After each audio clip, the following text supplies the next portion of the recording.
WTF? You're on the series What the Future? What the Future aims to dive deep into hot topics that you, the youth, may be scratching your heads about. Basically, we ask tough questions so you don't have to. What the? What's up, guys? Welcome to another episode of WTF? What the Future? So, what is the future? It's yet to be seen. Yeah, it's really yet to be seen. And I think today, we're going to deep dive into a topic that really, has spanned our entire lifetime from 0 to 100. It's digitalization, yes. Honestly, I have no idea what that is, but What the Future is a podcast series brought to you by the National Youth Council in partnership with the Singapore Institute of International Affairs. And I think that we really need to dive into this because I am very confused about what it is. We can't exist without technology these days. And I think both of them are very interconnected, right? But what does that mean for the youth these days? Because the digital world is moving at a pace that is so fast. I can't even wrap my head around it. Luckily, today we're joined by two experts in this field Yeah. of digitalization. That's right. We've got the Director of Strategy for Tech for Good, Mr. Matin. Welcome. Hello. Yes. Hi. Also the co-founder and CTO of Accredify, Mr. Derrick. Hello. Thank you guys for joining us so much today. So let's talk a little bit about what you guys do in your field of work. Well, the Tech for Good Institute is a fairly new institute. It's about 1 year in running. The intention of the institute is really to drive research as well as dialogues on how can we shape the trajectory of growth in the digital economy for Southeast Asia.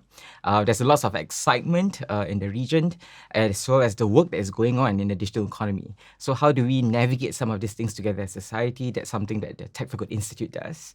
So through the work of the whole year, this year, we've been able to interact with many entrepreneurs, many policymakers, as well as youths who are at the forefront of driving this change. Cool. Well, glad to hear that, Martin. And Derrick, what about Accredify? We work directly with the source to issue verifiable and digital credentials. So what that means now is the schools are able to issue verifiable and digital transcripts and certificates directly to the students. And the students, if they lose it, they can easily re-download and they can easily share it with prospective employers. And all employers need to do is just verify it instantaneously without the need to go through the school or any other forms of verification. And same thing applies for healthcare. The healthcare institutions can issue those COVID-19 test results directly to you. And before you fly, you can just go to the airport, present the QR code, and you can get boarded. So we're kind of in like the trust layer. Yeah. Thank you for that. Oh my gosh. He basically made everybody's lives easier. Thank you, Derrick, for your contribution to society. Yeah. But digitalization, this word, right? It's become of a buzzword in recent years. But I can't quite wrap my head around it. Well, I think the first, it's important to recognize a few things, right? Number one, it's why has been a topic of great interest. It's because with digitalization and technology, there's this whole entire premise that there's a great deal of promise that brings to society, right?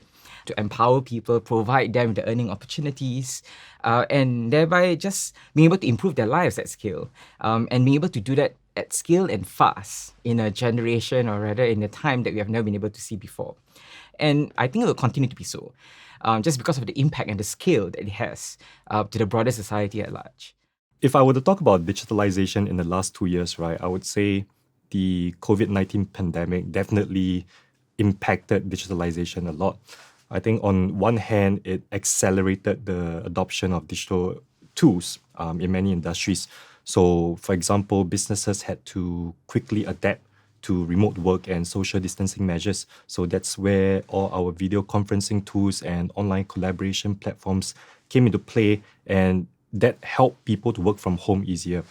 And then there's also the growth of e-commerce and contactless payment, and made it possible for people to shop and pay for goods and services without ever being physically at the store or in the country for some people. But on the other hand, the pandemic also highlighted the digital divide and the challenges faced by some individuals and communities when it comes to accessing digital technologies. For example, people who do not have laptops, people who lack high-speed internet access, or people who just do not have the necessary digital skills. And these people may struggle to fully participate in the digital economy. So I think overall, the pandemic has both accelerated but also exposed the challenges of digitalization.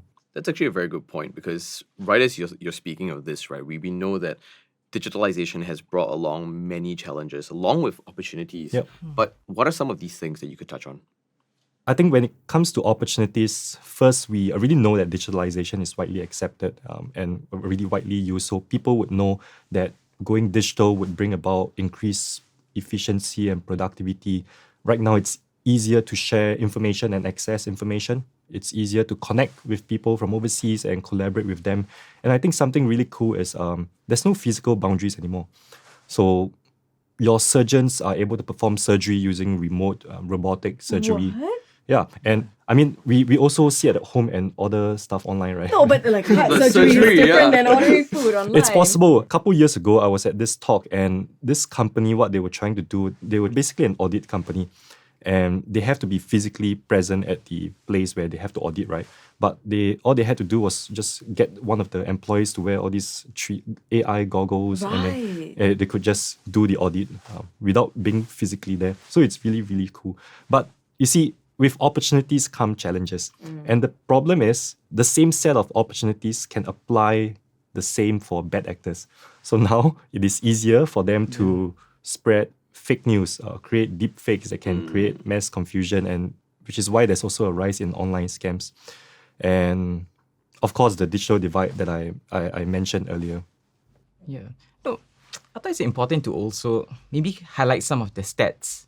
Just to give everyone a bit of a flavor as to what's actually going on today in Southeast Asia. We have heard a lot about the momentum of people going online and all that stuff. So I think to cite some of the stats have come out from the work done by our friends at Bain, Google and Temasek thus far. 25% of the population in Southeast Asia still isn't online. Although in Singapore, it's pretty much like everyone is. That's almost 150 million if you're talking about in Southeast Asia. That's the size of larger than Japan or Mexico. 150 million people still do not have access to internet. And just slightly over 1 in 3 of the small and medium enterprises, I'm talking about the hawker stores that you see across Singapore and Malaysia, the bengkils, or what we call the mechanics, right, in Indonesia, the sari-sari stores across Philippines who still do not use online technologies at all. That's They're still crazy. reliant. Because if you think about it, I believe the mobile penetration rate in Singapore is more than 100%, which means that a lot of people in Singapore have more than one phone. Exactly. But then 150 million people Exactly. in Southeast Asia are not even on the grid. Yeah. Wow. In addition to that, then there is this whole issue of the underbanked and unbanked, where 6 in 10 Southeast Asians are still in that category. But therein also then lies the opportunities for us to serve, right? For the technopreneurs, the change makers, the youths who are listening in, right? Is that, hey, like, this is where innovation through digitalization can come in. And not just on the cutting edge of technology where all the fancy gadget stuff that does that, but also innovations in business model. So perhaps I wanted to just share 3 areas where I think will be quite interesting for those listening in to focus their attention on. I think the first, it's the whole issue of fintech, right? The entire fintech world is now, it's insane. There's lots of developments going on. What do I mean by that? Everything's on micro. You can do micro payments, micro insurance, micro loans, everything can be done micro. And this is only possible because of technology. The second one, it's what we call the delivery tech. Anything that serves you from point to point. And we're not just talking about bringing you as a person from point A to point B, but also goods from point A to point B, information from point A to point B, delivery. That's something that we see it because it expands opportunities for people to reach out to new segments. Like blockchain. Well, I guess fundamentally at the back end of it, but not all. It's also quite complex with regards to blockchain. Let's not go there. No. Because I think that's another one. The third one, it's really the whole issue of health tech. And believe it or not, Southeast Asia is one of those regions in the world that is very underserved from healthcare. You know, to many of the people in Southeast Asia, they don't even have access to a clinic. And what more, getting access to medication. But now with technology, we're able to augment that and bring them closer to that. And one of the interesting things about these different verticals is that underpinning it is the important work that people like Derrick is doing and his team at Accredify, which is building a layer of trust in the digital economy. Without trust, people they'll be cynical about the effects or the promise that technology brings. We also spoke about the digital divide. And while the youth may be a bit more trusting towards such technologies, I think there comes a generation, like the older generation, where they're still a bit hesitant to go full in on this, right? How do you think the youth can help them in that regard? I think youths are we're born in a generation where we have some form of digital skills, or at least we grew up with all these tools, so we kind of know how to use them. And what we can do is we don't have to think of it as how can I help the older generation or all of the older generation at one go, but rather how can we help our own family, our own grandparents. And I think if everyone does that, then it kind of just, it has a ripple effect. You know how our parents or grandparents, they have their own WhatsApp group, right? So you just need to teach one, and then I think they're gonna do the same. It's the WhatsApp group that you get. Yeah. Good morning messages. Forwarded, Yes. forwarded many times. Yeah. Good morning. Yeah, with the memes and all that, yeah. I mean, the funny thing is, when we were growing up, our parents would tell us, don't believe everything that you see on the news. Now Yeah. we have to tell them, Yeah, don't believe yeah. everything you see on Facebook. But even as youths, I don't think we are shielded from the same set of risks and problems that currently plague society with regards to fraud, to scams, and all the misinformation that is there. I think we ourselves need to also remind ourselves that, hey, like we are also subject to the same amount of risk. Yeah. Just because we're digital native doesn't mean we know everything. The world that we know today will be very different tomorrow, or the week later, or even a couple of years down the road.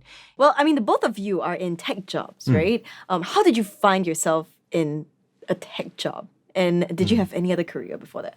Yeah, so I started coding when I was probably 12 years old. Whoa. So I started from a What really, language really were you young coding age. in? That was Java back then, because I like playing games a lot, but what I don't like is putting in the hours to gain a really, really high level and good equipment. So you hack? No, I don't hack. I replicated the original Hacker server. alert. Oh, so you did a private server I did of a the private- game? I did a private server. of Like the what, game. Maple Story? Yeah, that was one of it. There were a couple of games that Maybe I we play in his private server, you never know. probably. Maybe, it was quite popular back then. No, I'm sure we did. Yeah, okay. And I think with that, I started to get a little bit more entrepreneurial. Like I was making money from my private server. I was selling weapons and levels to my friends. I was like, oh, yeah, Wow. you want to be max level in one day? Wow. So that's very interesting. You started out from a young age with an interest in programming from gaming. Yeah. And eventually now you're a startup founder. You're legitimate. Yeah. Wow. Yeah. Wow. How can the next generation kind of cultivate this, as we move along? Firstly, education. Right now we already have that included in our curriculum, I believe so. And existing workers can continuously upskill themselves so that everyone would have the necessary digital skills to equip for the digital space.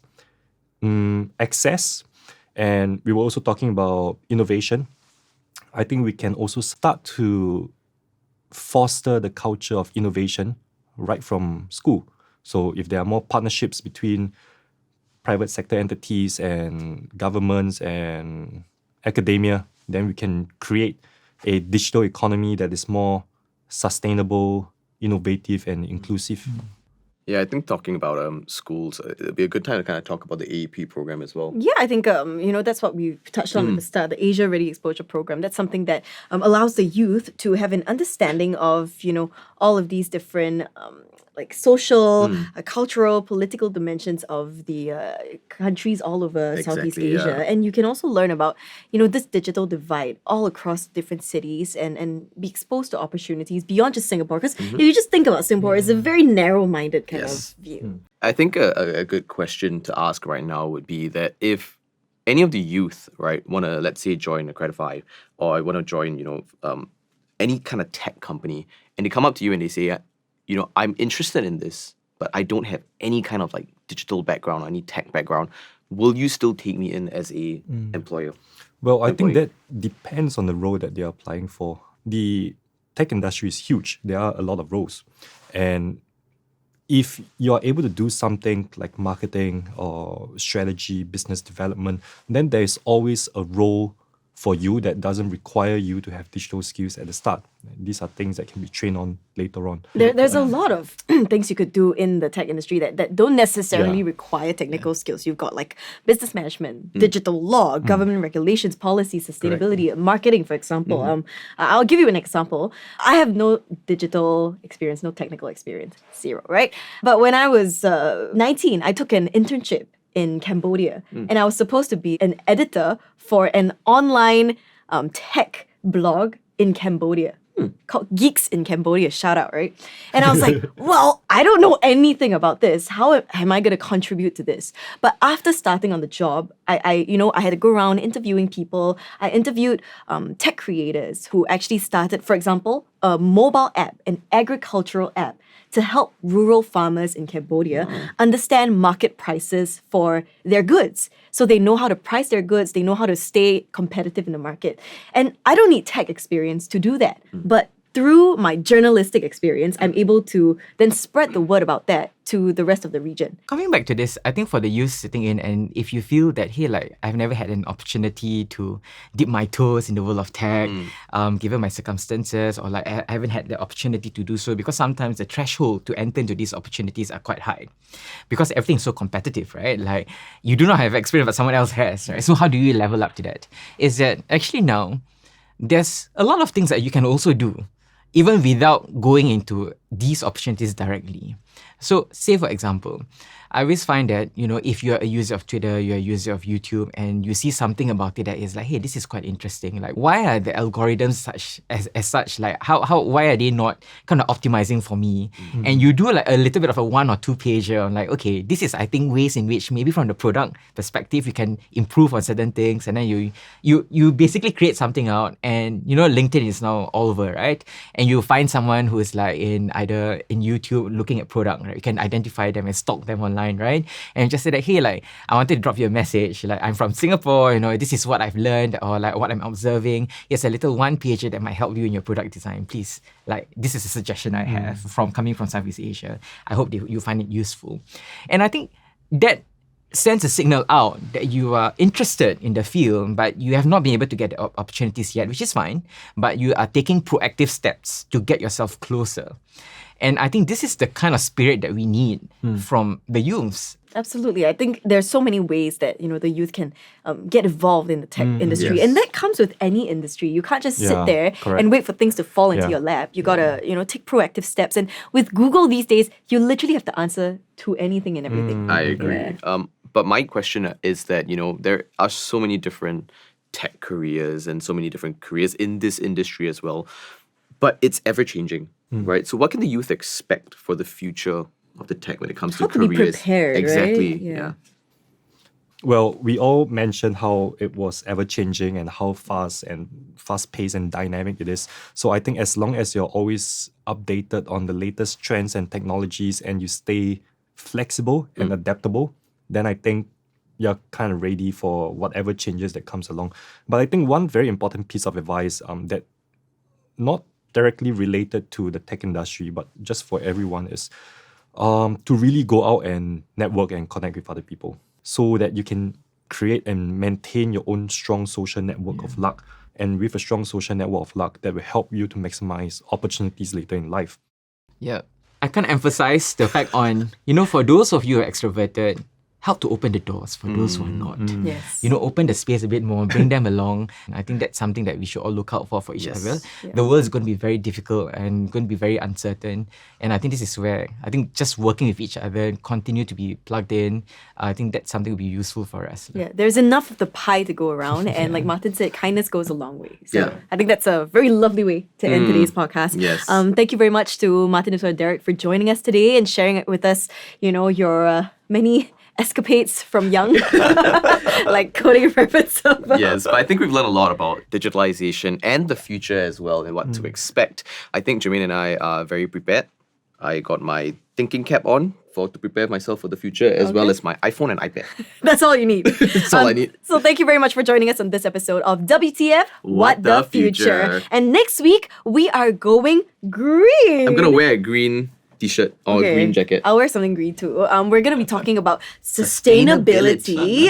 This has been making its rounds over the past few years, and it really affects all of us, our future on this earth especially. Yes, but remember to go and visit the National Youth Council's Facebook and Instagram page and leave your comments about what you think about digitalization that we've all talked about today. Yeah, you can also learn more about what's happening in the region and sign up for related events by visiting the Asia Ready resource page at youthtopia.sg. Yes, make sure that you check out what they have there and also see where you can plan for your own future because that's digitalization in itself. Fake it till you make it. But we'll catch you next week on another episode of What the Future. Woo! Hype man.